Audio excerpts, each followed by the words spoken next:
आज ही Doubtnut app download करें। Doubtnut पर होगा अब आपके सभी मैथ्स, केमिस्ट्री, फिजिक्स और बायोलॉजी डाउट्स का सफाया। बस अपने क्वेश्चन की फोटो खींचो, उसे क्रॉप करो और तुरंत वीडियो सोल्यूशन पाओ। Download now. In this question we have given a disk having radius a is rolling on an inclined plane as shown in figure. If acceleration of disk is equals to 2 by b g sin theta, then find the value of b. ठीक, question में कह रहा है हमारे पास कोई एक disc है, आप देख पा रहे हैं डिस्क है, उसकी रेडियस हमें गिवन है कितना, देखो रेडियस हमें गिवन है a, डिस्क की रेडियस हमें गिवन है a, क्लियर हो गया। और इस तरह से ये हमारा रोल करते हुए क्वेश्चन में कह रहा है कि ये अपना रोल करते हुए क्या कर रहा है, डाउन द इंक्लाइंड जा रहा है, इंक्लिनेशन कितना है थीटा, एक फिक्स्ड वेज था, तो इस तरह से हमारा रोल करते हुए जा रहा होगा। क्वेश्चन में गिवन है इसका जो एक्सीलरेशन लेट से a था, तो a की वैल्यू हमें क्वेश्चन में गिवन है कितना, 2 by B G sine theta. ठीक, थीटा क्या था हमारे पास, जो हमारा जो ये इंक्लाइंड था हॉरिजॉन्टल से कितना एंगल बना रहा था, तो हमें b की वैल्यू कैलकुलेट करनी थी। तो यहाँ पे देखो v की वैल्यू कैलकुलेट करो। अगर बॉडी हमें रोल पता है, बॉडी हमें रोलिंग करती है, इट मीन्स कि यहाँ पे फ्रिक्शन फोर्स रहा होगा, वही रोल करवाएगा।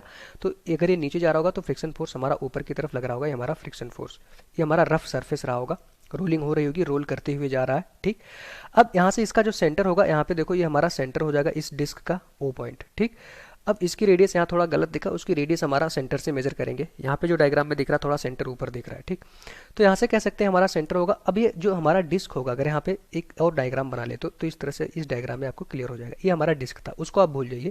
तो यहाँ से देखो ये डिस्क था, इसका सेंटर था। अब ये डिस्क अपने सेंटर से एक लाइन पास कर रही होगी डिस्क के प्लेन के परपेंडिकुलर, उसके अबाउट इस तरह से ये रोटेट कर रहा होगा। देखो इस तरह से रोटेट करते हुए, लेट से ओमेगा एंगुलर वेलोसिटी से रोटेट करते हुए ये नीचे की तरफ आ रहा होगा। क्लियर हो गया। इसका जो सेंटर होगा, उसका सेंटर का जो एक्सेलरेशन होगा वो हमें कितना गिवन है a, और यही a की वैल्यू हमसे पूछा जा रहा था। क्वेश्चन में गिवन है 2 by B G sine theta, तो हमें b की वैल्यू बतानी थी। सिंपल सा क्वेश्चन है। अगर हम कहें कोई एक बॉडी ठीक किसी फ्रैक्शनलेस ट्रैक पे रखी गई है या फिर वो स्लाइड कर रही है, यहाँ पे क्वेश्चन में हमारे पास जो क्वेश्चन में गिवन है बॉडी हमारा रोलिंग कर रहा है, रोल कर रहा है। अगर हम कहें इस तरह से हमारे पास कोई एक बॉडी था, किसी इंक्लाइंड प्लेन पे रखा गया था, जो हॉरिजॉन्टल से इंक्लिनेशन कितना बना रहा था थीटा, क्लियर हो गया, और वो स्लाइड कर रहा है। हम मान लेते हैं कि इस तरह से इस प्लेन पे हमारे पास कोई एक बॉडी थी, वो स्लाइड कर रही थी, तो उसका जो एक्सेलरेशन होगा अलोंग द इंक्लिनेशन हमें पता है उसकी वैल्यू कितनी हो जाती है। इस एक्सेलरेशन का, सॉरी इसको यहाँ से अच्छे से लिखते हैं, इसका जो एक्सेलरेशन होता है उसकी वैल्यू होती है हमारे पास जी साइन थीटा, ये हम सबको पता है। अगर ये स्लाइडिंग करती, स्लाइडिंग करने की वजह से उसका जो एक्सेलरेशन होता है a equals to g sine theta. अगर यही बॉडी हमारा रोल करने लगती है तो देखो एक पीछे फ्रिक्शन फोर्स आता है जो हमारा रोलिंग करवाता है, तो इट मीन्स फ्रिक्शन फोर्स क्या होगा, इस एक्सेलरेशन के अपोजिट डायरेक्शन में होगा, देखो पीछे की तरफ आएगा। तो इट मीन्स जो भी हमारा एक्सेलरेशन अब होगा रोलिंग के केस में, वो एक्सेलरेशन हमारा इस एक्सेलरेशन से डेफिनेटली जी साइन थीटा से कम रहने वाला है, क्योंकि जो फ्रिक्शन फोर्स होगा वो हमारा एक्सेलरेशन को घटाएगा। क्लियर हो गया। तो इस तरह से अगर ये बॉडी हमारा स्लाइड करती है तो उसका एक्सेलरेशन कितना होता है, a equals to g sine theta. But rolling के केस में क्या होता है, अगर रोलिंग की बात करो तो एक्सेलरेशन आ जाता है हमारे पास जी साइन थीटा, तो रहता ही रहता है जी साइन थीटा डिवाइडेड बाई, क्योंकि एक्सेलरेशन घटेगा फ्रिक्शन फोर्स की वजह से, और उसकी वैल्यू कितनी हो जाती है हमारे पास 1 plus K square divided by R square. ये हमारा एक न्यू टर्म ऐड हो जाता है नीचे डिवाइडर में, क्योंकि एक्सेलरेशन को घटाना था 1 plus K square divided by R square, और ये पूरा जो 1 plus K square divided by R square है, ये हमारा क्या है, यूनिट लेस क्वांटिटी है। जब बॉडी हमारा रोलिंग मोशन करती है तब के स्क्वायर बाई आर स्क्वायर आता है, के क्या होता है, रेडियस ऑफ गायरेशन।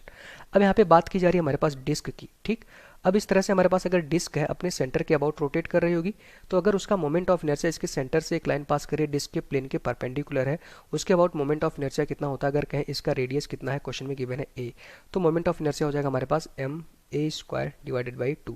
ए क्या है रेडियस, एम क्या है मास ऑफ द डिस्क, और यही हमारा मोमेंट ऑफ इनर्शिया किसके इक्वल हो जाता है, एम के स्क्वायर के। ठीक, तो यहाँ से अगर आप के स्क्वायर बाई आर स्क्वायर की वैल्यू फाइंड आउट करो, देखो एम से एम तो हमारा कैंसिल हो जाएगा, यही moment of inertia M K square के इक्वल होता है। देखो A square divided by 2 is equals to कितना हो जाएगा हमारे पास के स्क्वायर। तो यहाँ से हमें के स्क्वायर बाई ए स्क्वायर का रेशियो फाइंड आउट करना था, तो आप फाइंड आउट कर सकते हो। देखो के square divided by A square यहाँ से आपको आ जाएगा, उसकी वैल्यू कितनी हो जाएगी हमारे पास 1/2।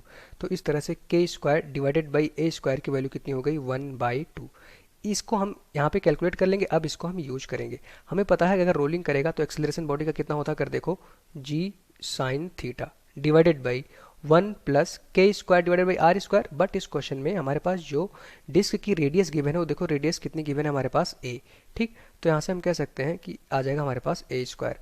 तो यहाँ पे एक चीज़ हम चेंज कर लेते हैं, जो एक्सेलरेशन था उसको हमने ए डैश मान रखना है, क्योंकि एक्सेलरेशन खुद यहाँ पे सॉरी रेडियस हमें कितनी गिवन है, ए स्क्वायर गिवन है। ठीक, तो हमारा आ गया ए डैश। हमने मान लिया कि ये ए डैश एक्सेलरेशन से नीचे की तरफ जा रहा था। क्लियर हो गया, ताकि यहाँ पे आप कन्फ्यूजन ना हो। अब यहाँ से देखो ए डैश की वैल्यू कैलकुलेट कर लो, उसकी वैल्यू कितनी हो जाएगी हमारे पास g sine theta divided by 1 plus K square divided by A square. Ring sorry disc के केस में उसकी वैल्यू कितनी होती है 1/2। वैल्यू पुट करोगे यहाँ पे आ जाएगा हमारे पास 1/2। इसको ऐड करोगे नीचे अगर देखो तो इसकी वैल्यू आ जाएगी हमारे पास g sine theta divided by 1 plus 1/2। इसकी वैल्यू कितनी हो जाएगी हमारे पास 3/2। 2 ऊपर चला जाएगा, इट मीन्स जो एक्सेलरेशन आ जाएगा, एक्सेलरेशन ऑफ द डिस्क, उसकी वैल्यू कितनी हो जाएगी जी साइन थीटा 2 ऊपर चला गया डिवाइडेड बाई हो जाएगा हमारे पास 3। अब क्वेश्चन में देखो एक्सेलरेशन आपने फाइंड आउट कर लिया, ए डैश इक्वल्स टू कितना था 2g sign theta divided by 3। Question में गिवन है कि जो एक्सेलरेशन है ए डैश उसकी वैल्यू कितनी गिवन थी, देखो यहाँ पे आप उसको कैलकुलेट कर सकते हो 2g sign theta divided by b। तो हमें v की वैल्यू कैलकुलेट करनी थी, आप कंपेयर करके देख सकते हो b की वैल्यू कितनी हो जाएगी 3। इन दोनों को आप कंपेयर कर लो तो आपको मिल जाएगा b इक्वल्स टू कितना हो जाएगा 3। यही हमारा इस क्वेश्चन का आंसर हो जाएगा। Thank you.